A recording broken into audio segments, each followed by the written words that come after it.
Good morning, students. I'm Pragati, your SST teacher, and today we are going to take a new chapter, that is chapter 3rd of history.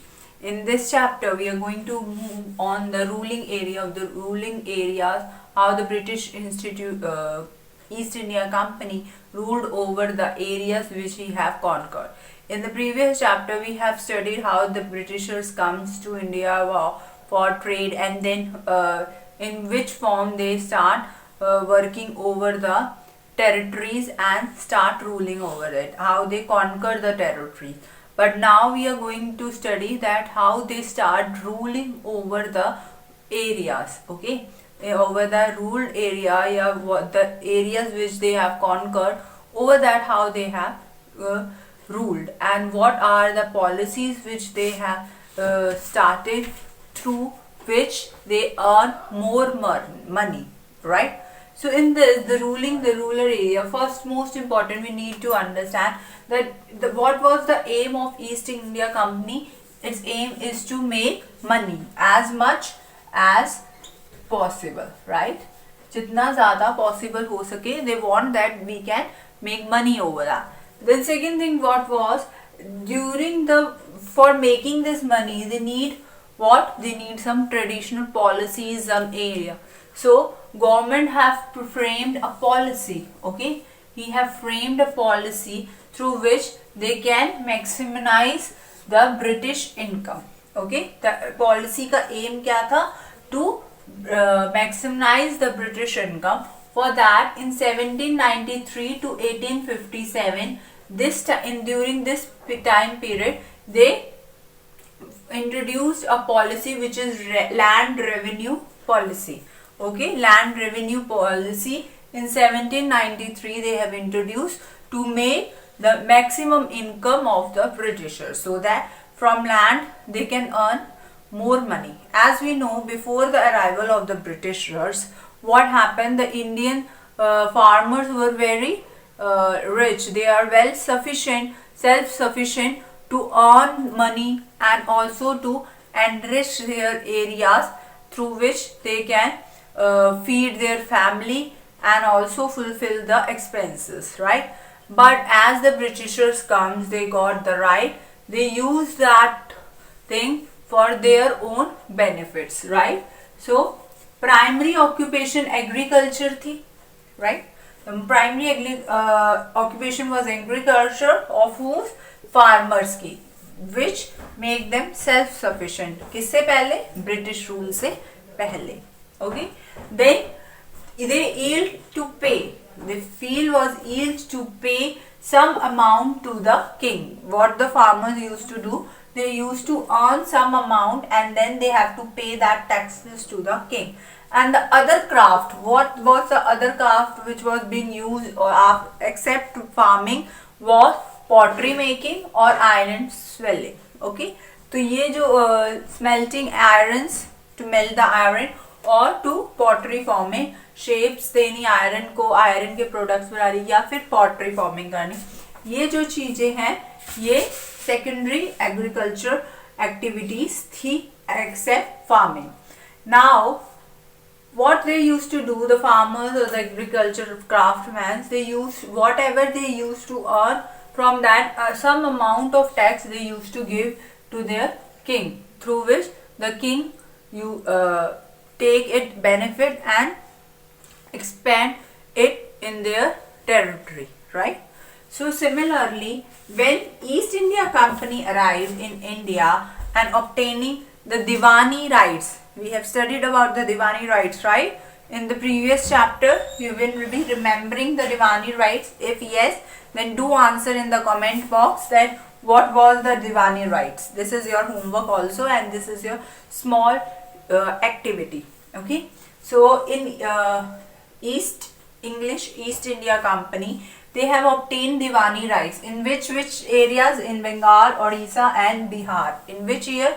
In 1765. Okay, after that they continued with the traditional method of gaining tax, जिससे वो tax gain कर सके, वो traditional method इन्होंने use किया. Through that they collect a large amount, huge amount of tax.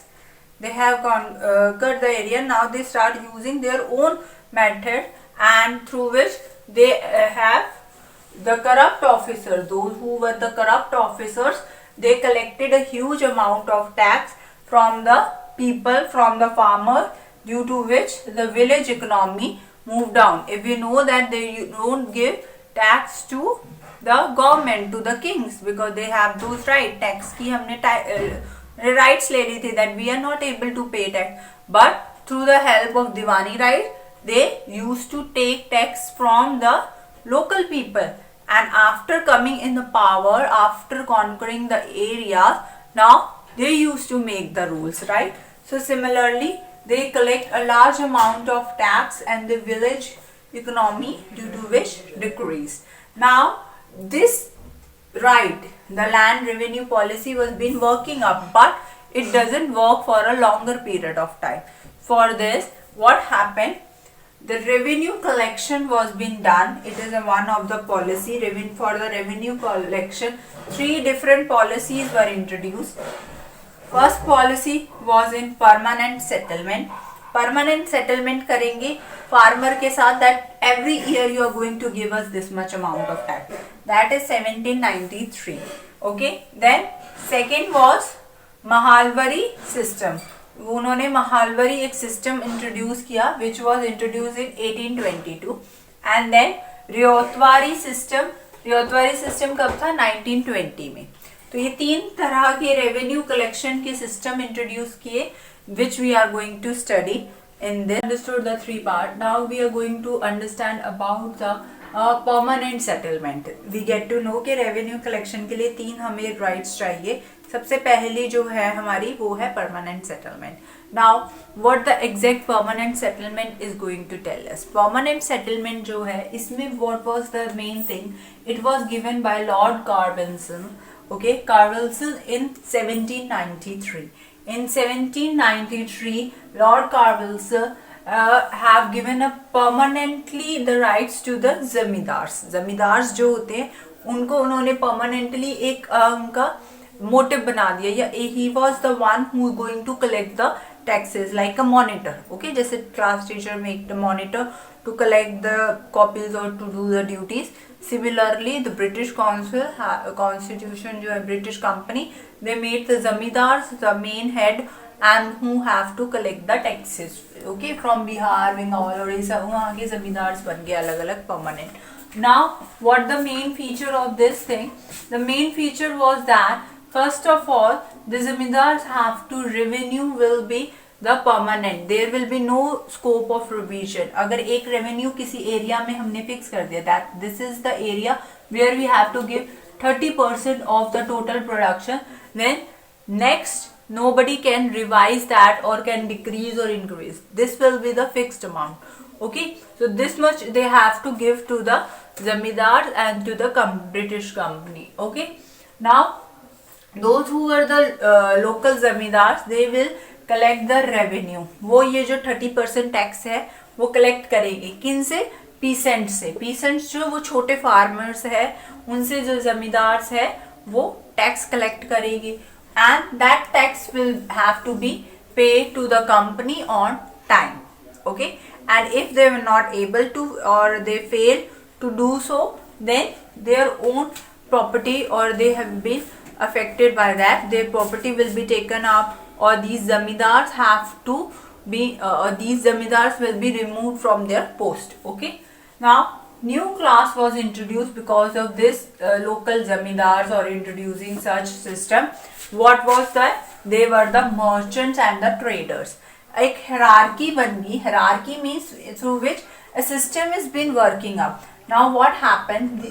On the top here the company is sitting, right?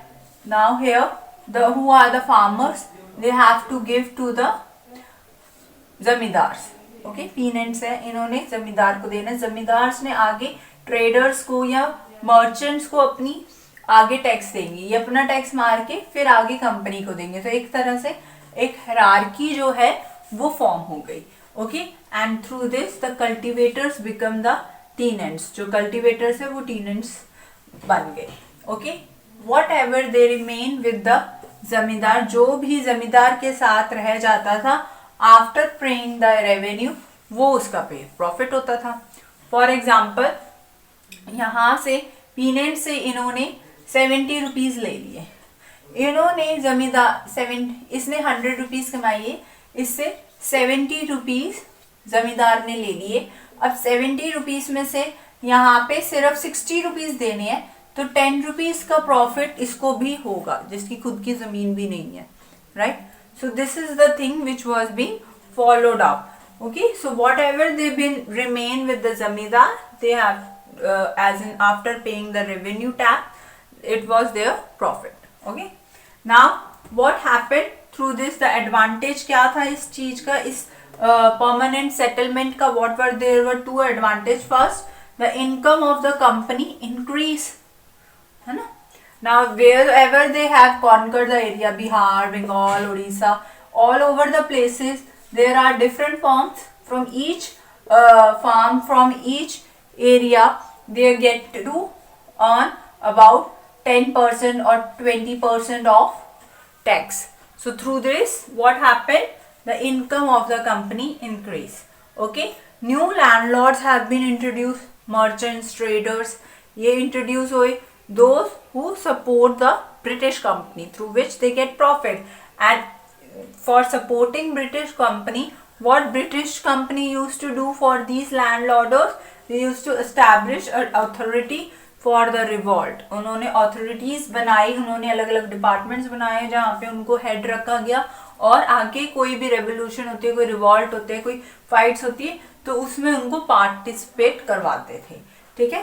तो Britishers इस तरह से उसे work out करते थे, and they used to take all the profit from the small farm area, okay, which is not being mended for them, but they used to take a huge amount of taxes from the farmers, due to which what happened, the farmers have to sometime lend their land or their property or their house, anything, and then they have to if they're not able to pay the zamindars or the farmers, then what happened, they have to pay lost their lives also, or they have to become the servants of the Britishers, right.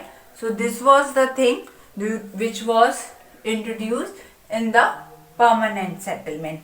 Now what effect of these permanent settlements been done in by the peasants or by the zamindars, उन पे क्या effect पड़ा, peasants या zamindars पे इसका effect क्या पड़ेगा। इसका इफेक्ट सबसे पहली चीज जो है, we are going to understand. See, now we know that how the permanent settlement is working, right? So they've been collecting the taxes from peasants, zamindars, and then giving it to the British company. Sometimes they take profit, sometimes they don't get profit, because how the area will cultivate their crop, according to that only the farmer is going to get the profit, na?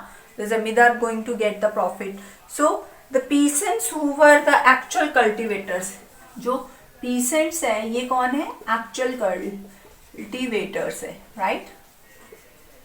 These are the actual cultivators, right? And they have to pay the maximum amount of tax, due to which they could not collect own profit, right?